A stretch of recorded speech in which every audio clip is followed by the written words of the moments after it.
আজকে বানাবো রসমঞ্জরি মিষ্টি। এই রসমঞ্জরি মিষ্টি অনেকটাই রসমালাইয়ের মতো, কিন্তু রসমালাই না, এটা রসমঞ্জরি মিষ্টি। দেখতেও আর খেতেও অসাধারণ মজা। কিভাবে এই মিষ্টি বানালাম দেখতে হলে পুরো ভিডিওটি আমার সাথেই থাকেন, আশা করছি ভালো লাগবে। আসসালামু আলাইকুম, সবাই কেমন আছেন? আশা করি নিশ্চয়ই ভালো আছেন। আমিও আলহামদুলিল্লাহ ভালো আছি। আজকে বানাবো রসমঞ্জরি মিষ্টি। তো এই রসমঞ্জরি মিষ্টিটা অনেকটাই রসমালাইয়ের মতন, তো এটা রসমালাই না, রসমঞ্জরি মিষ্টি। তো এখানে আমি দুধে ছানা কেটে নিয়েছি। ছানাটা আমি হাত দিয়ে চেপে চেপে ক্রিমের মতন বানিয়ে নিচ্ছি।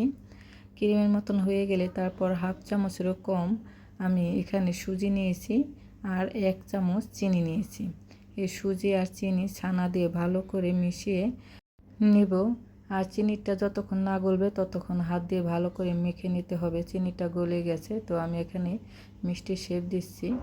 মিষ্টিগুলো কিন্তু একদম রসমালাইয়ের মতন ছোট ছোট করে বানাবো। এই ছোট মিষ্টি কিন্তু ফুলে ডাবল হয়ে যাবে। আমার সবগুলো মিষ্টি বানানো হয়ে গেছে। এখন আমি একটা পাতিলে পুরো 1 কাপ চিনি দিয়েছি আর এখানে পানি দিচ্ছি 3 কাপ। তারপর একটা এলাচ দিয়ে দিচ্ছি। বলক এসে গেছে, এখন আমি সবগুলো মিষ্টি দিয়ে দিলাম।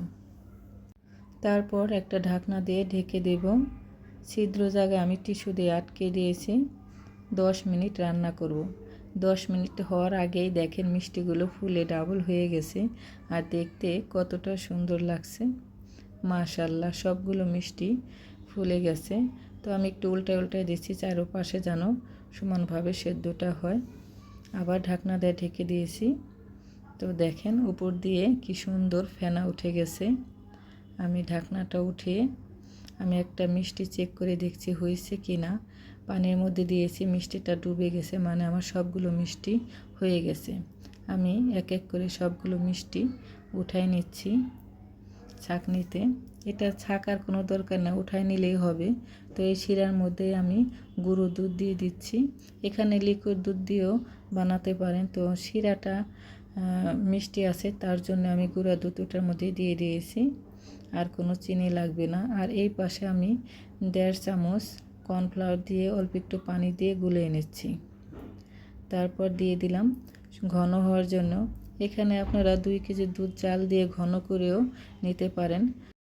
কর্নফ্লাওয়ার দিলে ঘন হয় বেশি, খেতেও ভালো লাগে।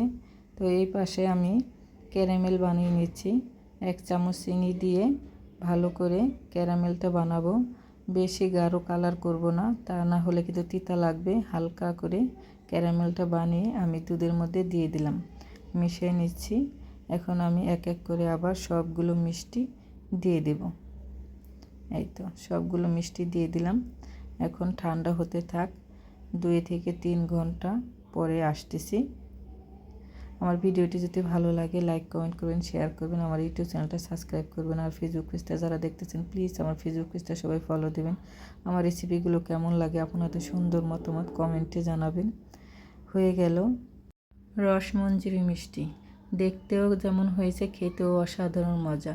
এটা কিন্তু খেতে এত মজা, একবার বানালে বারবার বানাতে ইচ্ছে করবে।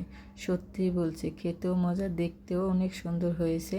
তো সবাই ভালো থাকবেন, সুস্থ থাকবেন। দেখা হবে নতুন আরেকটা ভিডিওতে। আমার রেসিপিগুলো কেমন লাগে আপনাদের সুন্দর মতামত কমেন্টে জানাবেন। সবাই ভালো থাকবেন। আল্লাহ হাফেজ।